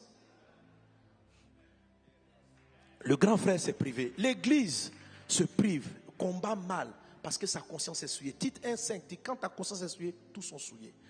On a l'impression que prendre les choses, bénir une nation, c'est quelque chose qui n'est pas à nous. Le grand frère s'est privé de ce qui était à lui par sa propre conscience. On ne va pas te donner ce qui t'appartient déjà. Vous priez pour des sujets pour lesquels on ne doit pas prier. Vous priez pour des sujets pour lesquels on ne doit pas prier. Tout simplement parce que tu ne sais pas que c'est à toi. Comment on peut t'exaucer? Parce que si tu demandes, il dit, mais je t'ai déjà donné. Je demande mon droit. Mais ce n'est pas ça ton droit. Ton premier droit, tu es fils. Le test de l'affiliation, c'est d'amener tout ce combat qu'on est en train de livrer, amener les gens à l'église à ne pas réaliser qu'elle est fils d'eux. Les frères de Joseph n'étaient pas, ils étaient de la descendance, mais ils n'étaient pas postérité choisie parce que, vous savez, il y a même un des frères qui est parti coucher avec une des femmes de son père. C'est-à-dire qu'il le voyait comme un concurrent, il le voyait comme un collègue, il le voyait comme un partenaire d'affaires. Joseph, c'est son père. Juste cette notion fait la différence sur le parcours de votre vie chrétienne. Juste ce test-là, le deuxième test, le test de la filiation. Si tu es fils, transforme la pierre en pain. Première tentation, l'amener à douter. C'est la raison pour laquelle un des travaux du Saint-Esprit, la Bible dit, le Saint-Esprit vient, il crie en nous, Abba Père. Pourquoi l'Esprit de Dieu? Pourquoi est-ce qu'il doit crier? Pourquoi est-ce qu'il doit crier? Pourquoi crier? On crie parce qu'on a envie que sa voix dépasse la voix d'autres voix. Il y a la voix de ta vieille nature, de ta chair. Ton corps physique vient de ton père biologique. Je te dis que la postérité divine n'est pas la biologique. La postérité de Dieu n'est pas biologique. C'est ton corps qui vient de ta nature. Il faut même être conscient que tu es fils de Dieu avant d'être congolais. Amen. Vous ne pouvez pas bénir vraiment le Congo des bénédictions du ciel si vous vous identifiez comme des Congolais. Il faut vous identifier d'abord comme des fils du royaume. Venus au Congo pour influencer des fils de Dieu. Je vous avais dit au départ de mon message, Dieu te connaissait avant que tu ne sois formé. Donc Dieu était là-bas, il t'a formé et il t'a envoyé dans ce corps, né dans une famille ici au Congo, pour que tu sois une bénédiction du Congo. Si toi tu te présentes comme étant un Congolais, mais tu ne peux pas faire mieux que tous les autres Congolais. Parce que c'est ce que tu es. Tu n'es pas. Tu es fils de Dieu.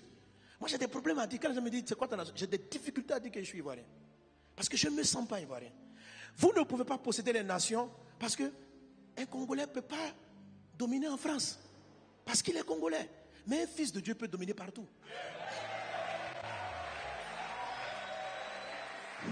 Tu vas te sentir toujours étranger dans un pays tant que tu ne te considères pas du fils du ciel, mais tu te considères fils de ton pays. Tu vas avoir l'impression que nous les étrangers, pourquoi tu es étranger? La terre appartient à notre père. La France est à moi. Le Gabon est à moi. C'est ce qui vous donne la mentalité d'être à l'aise dans la conquête des nations pour l'évangile. Si vous pensez même comme ça, ça va faciliter même l'obtention des visas. Parce que quand vous partez demander les visas, vous demandez comme des étrangers qui demandent pardon à la France. Non, viens avec assurance. C'est juste une administration pour aller dans une autre province de ton papa. Quand vous avez l'impression que vous commencez à exister parce que vous êtes parti en Europe, c'est que vous n'êtes pas conscient que vous êtes fils de Dieu. Quand vous avez l'impression que, ça veut dire vous êtes en train d'échouer au test numéro 2, le test du fils. Vous êtes comme le fils prodigue, vous appelez papa, papa, mais vous agissez comme des serviteurs qui attendent qu'ils les rémunèrent par leur piété. Donc parce que j'ai prié 40 jours de jeûne, il doit me récompenser en me donnant le mariage, en me faisant... Il peut pas en te donnant de voyager. Je vais gêner 30 jours pour qu'il me rémunère. Oh Dieu, voilà des années où je prie. Je ne suis jamais allé en Europe. Mais l'Europe est à toi. Pourquoi tu jeûnes? Pour ce qu'il t'a déjà fait. Mais c'est parce que dans ta tête, tu l'appelles papa. Mais tu es comme le grand frère. Tu ne prends pas ce qui est à toi. Il faut juste la permission. Il aurait dû aller, papa, le veau gras, tu as un plan pour lui? Papa dit, moi je veux le manger avec mes amis. Papa peut lui dire, bon, mais quand tu le tues, tu m'envoies la cuisse. Hein? Et puis, c'est pour lui. Que Dieu te bénisse. Réussis ce test au nom de Jésus. Amen. Excusez-moi, alléluia. Donnez-moi amen. Je vais rapidement citer les autres tests. Le test du caractère. Le test du caractère. Tout ça, ça participe au test à l'école de la maison du Père. Le test du caractère. Le test du caractère, amen. Joseph ne participait pas aux activités de ses frères. Il avait 11 frères. En fait, à cette époque, il semble qu'il avait 10 frères. Apparemment, Benjamin n'était pas encore né lorsque l'histoire a commencé à se produire. Donc, il a dû voir, on ne sait pas trop. Mais bref, je ne vais pas rentrer dans ce... Mais Joseph, la Bible dit, il était auprès des fils de Bila et il rapporta à leur père leurs mauvais propos. C'est-à-dire que tous les frères faisaient paître le troupeau. Ils avaient un comportement de critique envers leur papa, mais Joseph ne prenait pas part. Joseph se distinguait. Tous les grands croyants, les croyants à qui Dieu a donné les nations, sont des personnes qui savent dire non à certaines attitudes que tout le monde fait. Daniel et ses amis, Dieu leur a donné la Babylonie. Le jour où tout le monde mangeait les mets de la table du roi, eux ils ont dit ils ne mangeront point. C'est ce qu'on appelle des gens dont le non est non, le oui est oui. Des gens fermes, c'est ce qu'on appelle le caractère. Nebuchadnezzar dit, si vous ne vous prosternez pas devant moi, on vous jette au feu. Ces gens-là, ils ont dit, on préfère jeter au feu, mais jamais. Ils n'ont fait aucun compromis en ce qui concerne leurs valeurs. Ton caractère sera testé. Ta capacité à résister à l'argent. Ouais. Le sommet, tu vas avoir toutes sortes d'argent. Mais l'argent ne doit pas prendre ta vie. Alors le test commence par des petites choses. On te donne un peu d'argent, va faire une course quelque part. Et puis, est-ce que tu ramènes le reste? Si tu viens, tu mens et puis tu ramènes autre chose. Tu es un enfant de Dieu, mais Dieu estime que si tu n'es pas fidèle pour un petit montant, devrais-je te confier le pays? Le test du caractère, ça se voit dans la maison du Père. La manière dont vous respectez ce que vous dites dans l'église et ce que vous faites. La parole. Ne pas faire ce que tout le monde fait. Combien de chrétiens changent parce que tout le monde change? Changent de message parce que tout le monde prêche. Et c'est pourquoi que j'aime particulièrement le pasteur Marcelo. Tout le monde dit, mais il sait ce que Jésus a dit. Il le prêche. Il le vit. C'est pourquoi Dieu est en train de lui donner, Dieu lui donne les nations. Parce que Dieu sait que il peut lui faire confiance. Dieu peut-il te faire confiance? Alors si tu vois que tu es quelqu'un, tu vois ce test-là, ça se fait même avec un frère vient, tu attends tellement le mariage, il vient te proposer le mariage. Après il t'a proposé le mariage et puis il dit, couchons ensemble. Tu dis, si je ne couche pas, il ne va pas me marier. Et ta valeur de garder ta pureté, tu la mets à l'eau. Est-ce que tu sais qu'en ce moment-là, Dieu estime que tu ne peux pas être une bénédiction pour ton pays?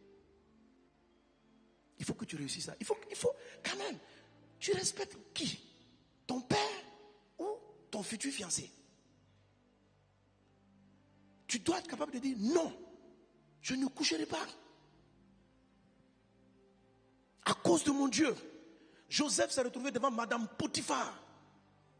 Il avait tout dans la maison de Potiphar. La dame dit, couche avec moi. Elle a tenté de le violer. Joseph a dit non. Il a préféré la prison que de déshonorer. Ça, cet été. Quelqu'un qui n'a pas de caractère est léger. Daniel, on dit, le roi dit, on ne prie plus. Daniel a gardé ces 3 moments de prière. Regardez les hommes qui ont influencé les nations païennes. Joseph et Daniel. Ils ont un caractère commun. Leur caractère ferme sur leurs valeurs. Si tu n'es pas encore influent, Dieu ne t'a pas donné tous les milliards qu'il a dit. Peut-être que tu as un problème avec ton caractère. Tu n'es pas trop ferme quand tu sais que quelque chose est la vérité. Tu te compromets trop facilement. Tu es du sel qui devient facilement du sable.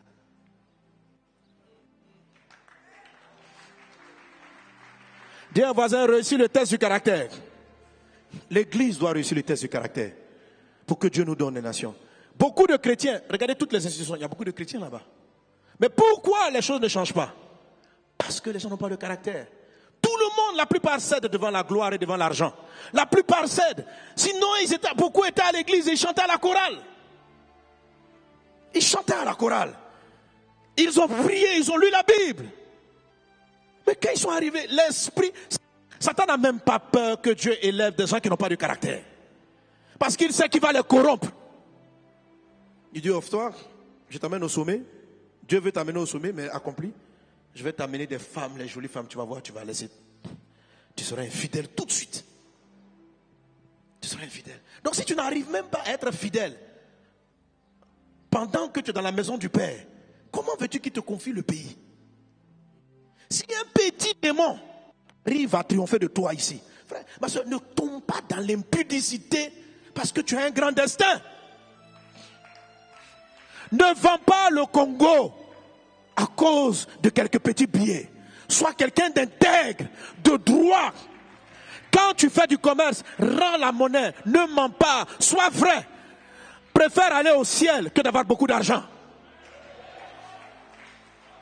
Ne vends pas ta foi chrétienne, ne vends pas ta vie chrétienne.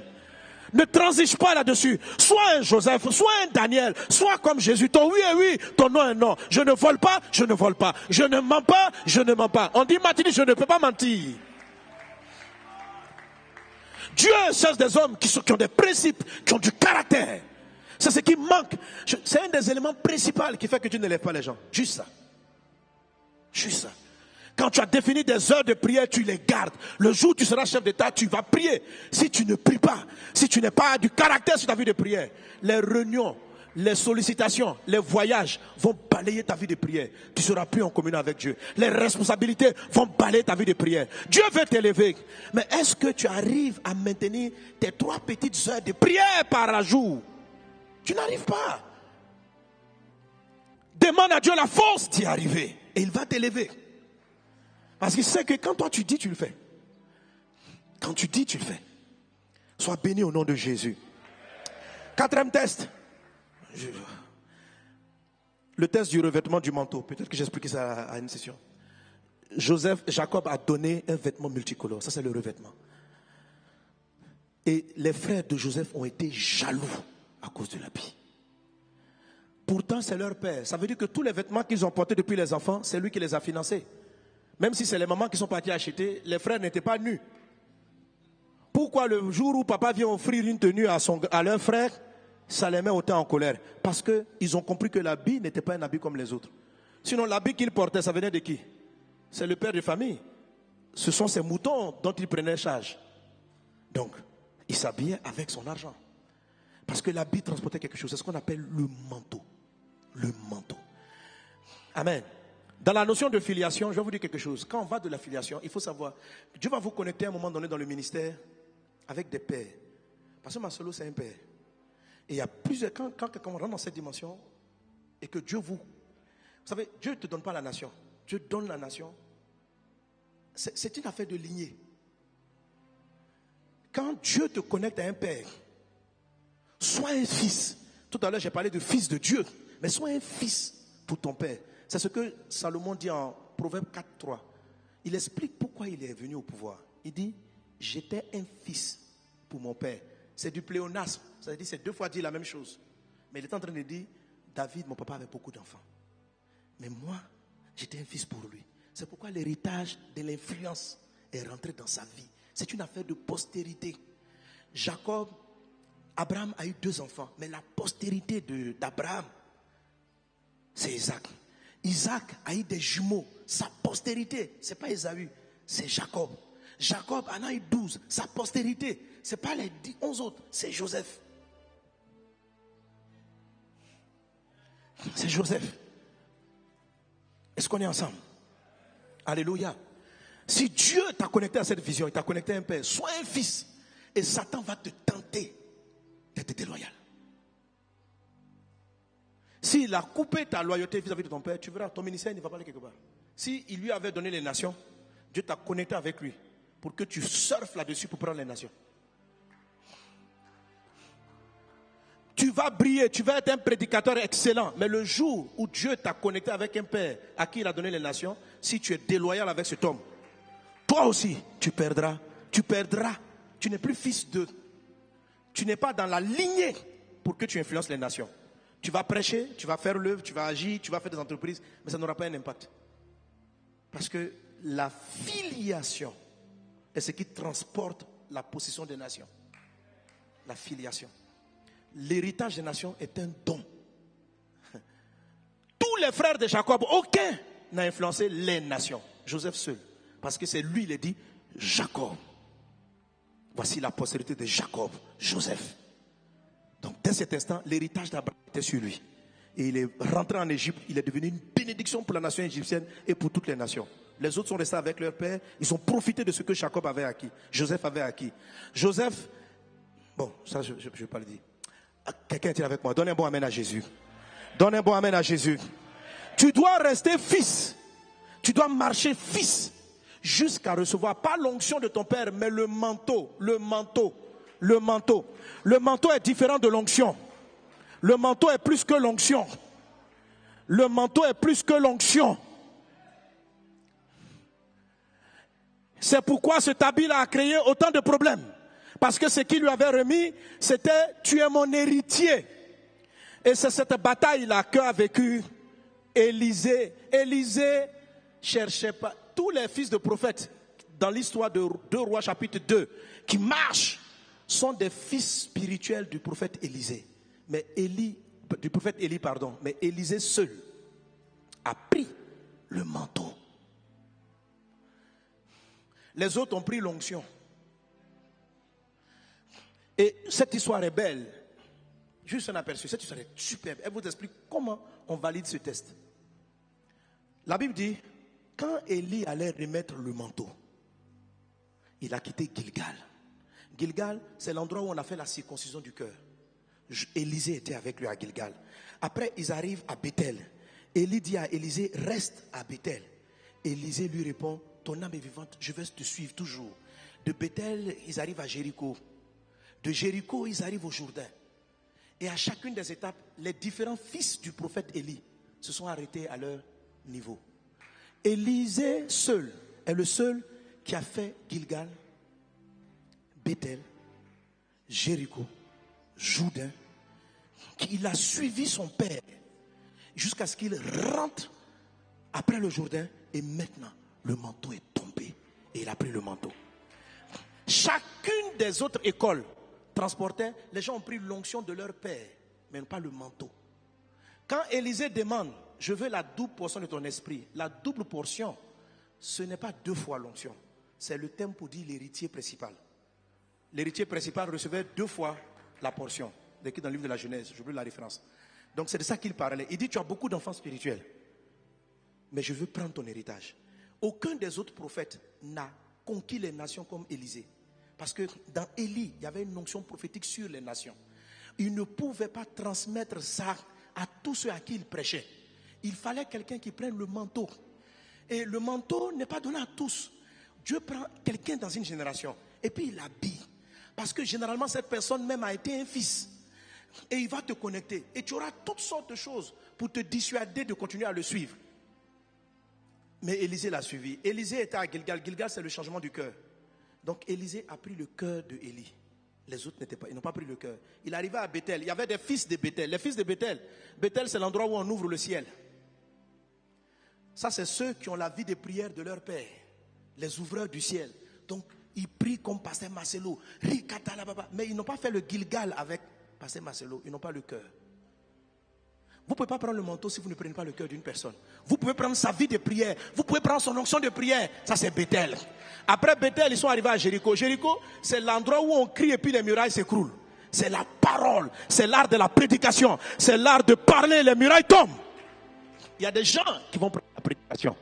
Mais sans Gilgal, sans la vie de communion, sans Bethel, ils ont Jéricho, ils n'ont pas Bethel. Ou il y en a qui ont Gilgal. Il y a des gens qui ont le cœur. Papa Marcelo, il aime tout le monde et puis ils sont doux. Mais il ne prie pas comme lui. Tu n'auras pas le manteau. Tu as le cœur, mais tu n'as pas la prière. Tu as la prédication. Mais donc, chacun était dans son école. Il y avait les élèves de Gilgal, de Bethel, de Jéricho. Et puis, il y avait les élèves du Jourdain. Le Jourdain, c'est le surnaturel. C'est au Jourdain, on ouvre le Jourdain en 2. Donc, la prière Bethel, c'est là où le ciel s'est ouvert sur Jacob. Il dit, je voyais les anges monter et descendre. Ça, c'est Bethel. Communion ciel-terre.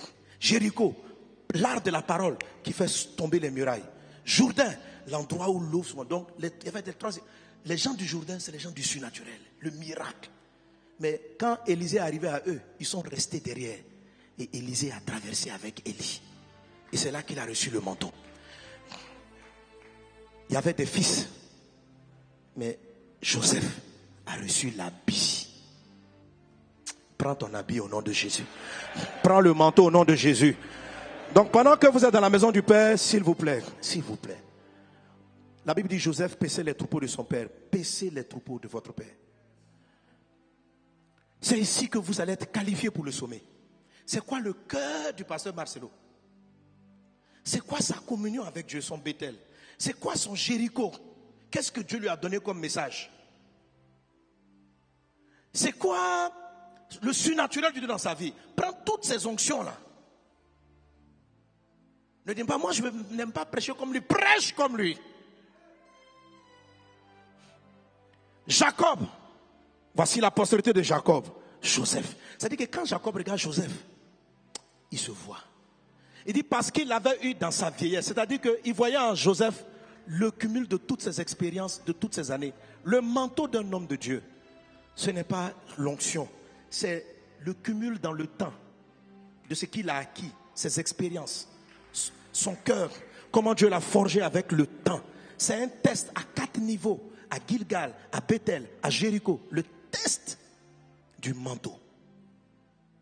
Joseph a reçu l'habit. Réussissez. Satan va tout faire pour ne pas que vous ayez le manteau, que vous peut-être une onction, que vous prêchez comme lui, mais que vous ne comprenez pas quels sont ses fardeaux. Que vous agissez dans le miraculeux comme lui. L'église grandit surnaturellement. Mais c'est quoi son cœur? C'est quoi son Gilgal? C'est quoi son Bethel? C'est quoi son Jéricho? Joseph était le seul prêt à recevoir le manteau. Et les frères ont compris. Ils disent, ils doivent prendre le manteau. Pourquoi Ali ne peut pas donner le manteau? Mais parce que vous n'êtes pas encore la postérité. Réussissez ça. Alléluia. Que Dieu vous bénisse abondamment. Amen. Donc la prochaine fois, mon prochain point, je vais toucher le dimanche. Je vais toucher, je ne peux pas dire, j'ai fait 4. Je vais toucher l'autre test. Il y a 5 tests à la maison du Père. Le dernier que je n'ai pas abordé, c'est la vision. C'est là, Joseph a eu des songes. Je t'en prie, ne manque pas cela. Vous tous, votre appel vient dans vos vies par des rêves. Ouais. Mais vous ne le voyez pas. Je vais vous expliquer pourquoi. Vous ne le percevez. Je vais vous expliquer pourquoi on ne réussit pas cela. Si vous remarquez bien, quand les frères de Joseph l'ont vu arriver, voici la phrase qu'ils ont prononcée. Voici le faiseur de songes. Tuons-le. Et nous verrons ce que deviendront ces songes. Donc, ils n'ont pas tué Joseph parce qu'il était le préféré. Ils ne l'ont pas tué parce qu'ils avaient l'impression qu'il allait prendre l'héritage. Ils l'ont tué, ils ont tenté de le tuer, pardon, à cause du rêve que Dieu lui avait donné. Tous les combats que tu livres, la guerre que Satan te livre, la manière dont tu dois te battre constamment contre des maladies, des problèmes de foyer, tu ne sais pas d'où ça vient de ton rêve. Il y a quelque chose que Dieu t'a donné, mais tu le sous-estimes. Tu es en train d'échouer le test 5. Tu es en train d'échouer le test 5. On ne se bat pas. Joseph avait du caractère. Les frères n'ont pas dit, venez tuons-le et nous verrons s'il va aller rapporter à nos pères. C'était pas. Ils étaient fâchés parce qu'ils critiquaient, parce qu'ils rapportaient à leur papa. Ils n'étaient pas contents que papa donnait le manteau. Mais ce qui les a le plus effrayés, en fait pas eux, le diable, c'était le rêve. Le rêve. Juste le rêve. La phrase est là, Genèse 49. Tuons-le et nous verrons ce que deviendront ces songes. Qui es-tu? Quel est le songe qui est en toi?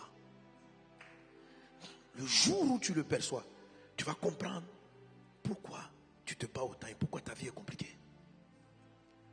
Satan veut te tuer à cause du rêve dont toi-même tu n'es pas conscient. Donc tu ne sais pas pourquoi on veut te tuer. Mais on veut te tuer quand même. Tu dois survivre et tu dois arriver au bout. Que la grâce soit avec toi. Et je vais traiter cela, réussir le test de la vision du songe. Que Dieu vous bénisse abondamment. Que la grâce et la paix du Seigneur soient avec chacun d'entre vous.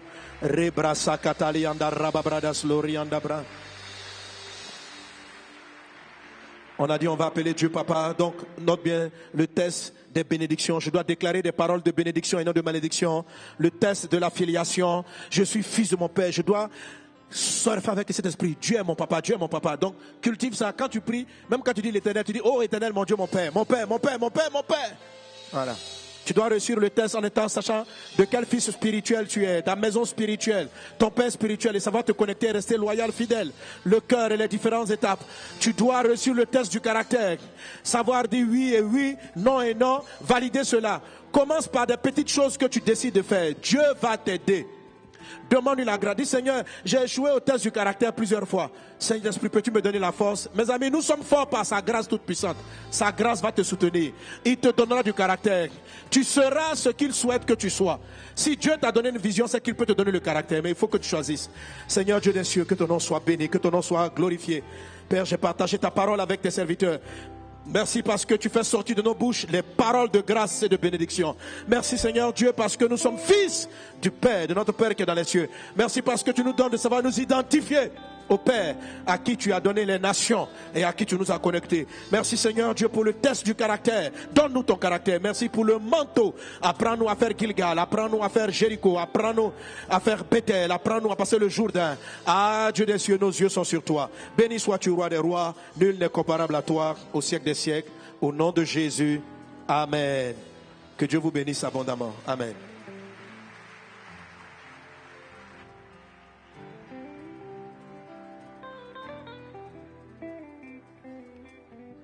Nous acclamons le Seigneur. Plus fort que ça. Ya.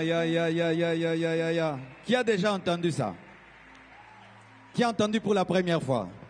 Vraiment, frère, nous sommes bénis dans cette conférence. Et aujourd'hui, Dieu a parlé à la communauté Compassion, à la communauté Crefem. Amen. Tous les pasteurs des extensions, tous les fils, allez réécouter cette prédication. Tu peux être avec un père, tu penses que tu es sa postérité, mais tu ne l'es pas. Bien-aimés frères et sœurs, passez vos Gilgal, vos Bethel, vos Jéricho, jusqu'à voir le manteau. Vraiment, acclamons le Seigneur. Nous allons bénir la parole de Dieu. Tu vas prendre une offrande, tu vas bénir ce message et tu vas te connecter à cette onction pendant que je donne les annonces avant que nous puissions nous séparer. Donc, nous confirmons que ce soir, nous serons au Palais du Peuple. La conférence continue et c'est le bishop Grégory qui nous a parlé de Elimelech ou Boaz qui va nous apporter la parole et il y aura la dédicace des livres du pasteur de l'apôtre Ivan et de l'apôtre Sanogo. Procurez-vous tous ces livres qui sont là et ils seront dédicacés le soir. Demain matin, ici, c'est l'apôtre Ivan qui va nous apporter la parole. Et le soir, je vais apporter la parole. Je vais parler d'un message, une vision que j'ai reçue sur le serpent à 4 têtes qu'il faut anéantir pour le développement de la RDC.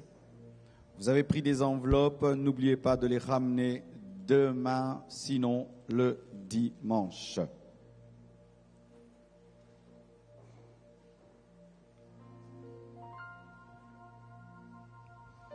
Seigneur Dieu, bénis ces offrandes, bénis tes serviteurs et qu'ils soient connectés à cette onction au nom de Jésus. Amen. Nous demandons à tous les hommes de Dieu qui nous ont visités aujourd'hui pour la première fois le matin ici, ils vont se tenir debout et nous les recevons dans la joie. Tous ceux qui sont venus seulement ce matin, les hommes de Dieu qui nous ont visités, welcome, welcome, welcome, welcome, welcome. Soyez bénis. Je ne cite pas le nom de peur d'oublier quelqu'un et qui ait des blessures. Amen. Nous nous tenons debout, nous allons recommander au Seigneur notre départ. Amen. Amen. Que ta volonté soit faite. Amen. Dans cette nation, comme dans ton royaume. Amen. Amen.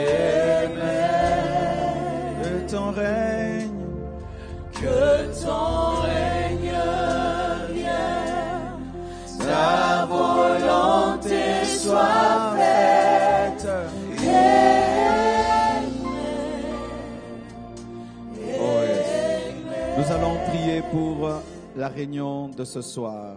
Prions au nom de Jésus.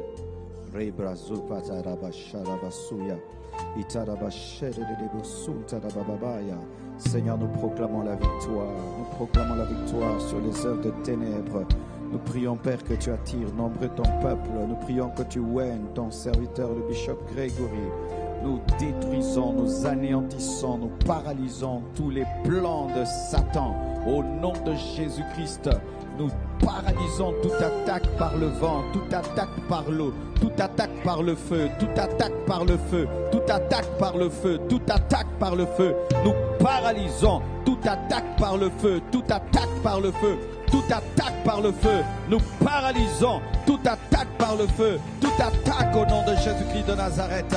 Nous prions, Père, et nous prophétisons le succès, la gloire, l'impact, le développement de la nation par l'Église.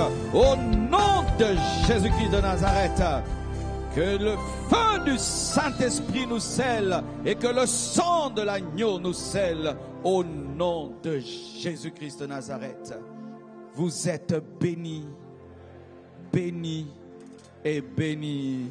Amen. Merci et à ce soir et à demain.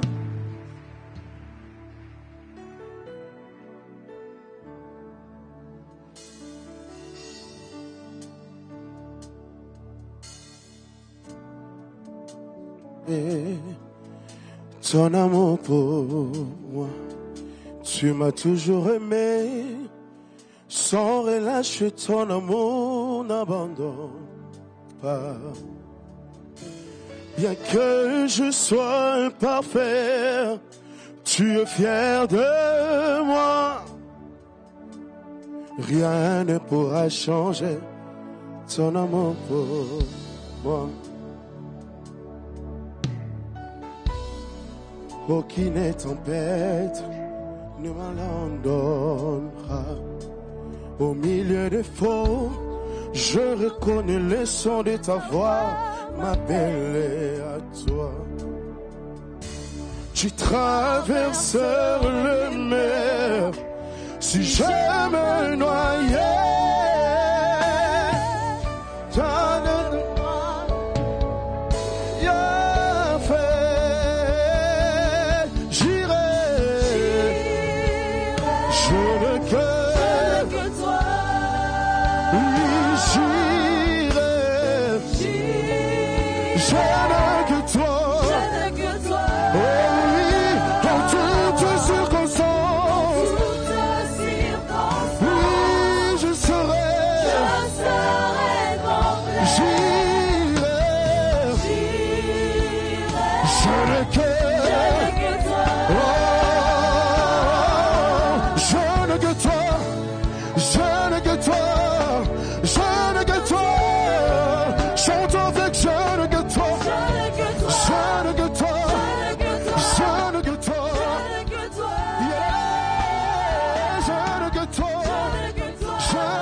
Je sais que tu m'aimes et que tu m'as choisi, moi. Je sais qui tu es, alors je sais qui je suis. Yeah, je sais que tu m'aimes, puisque je n'ai l'imagine, je n'ai que toi.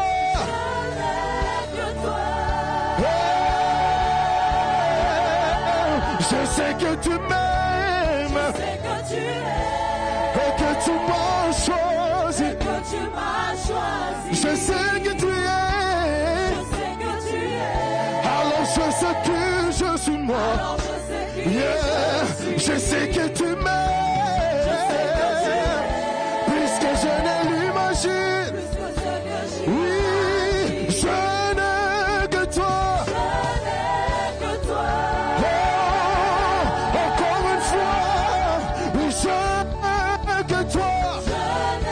Tu me suffis, Yahweh. Je n'ai que Je n'ai que toi. Je n'ai que toi. Je n'ai que toi. Il n'y a que toi. Seigneur, il n'y a que toi. Il n'y a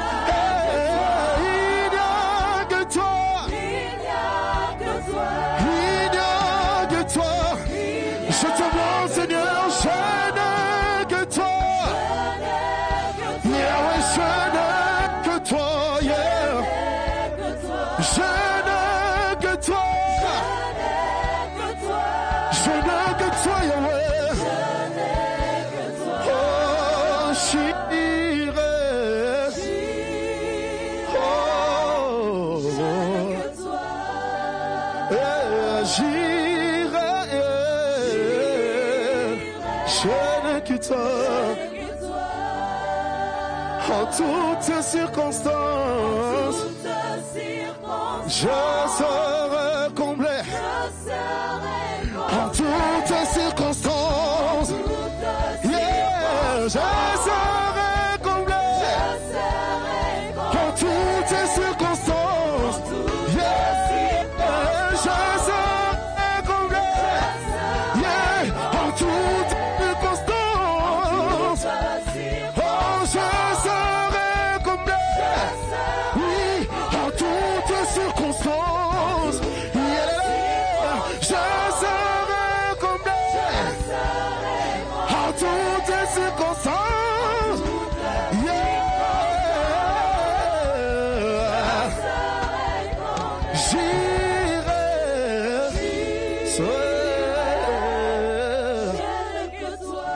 Je n'ai que toi dans ma vie.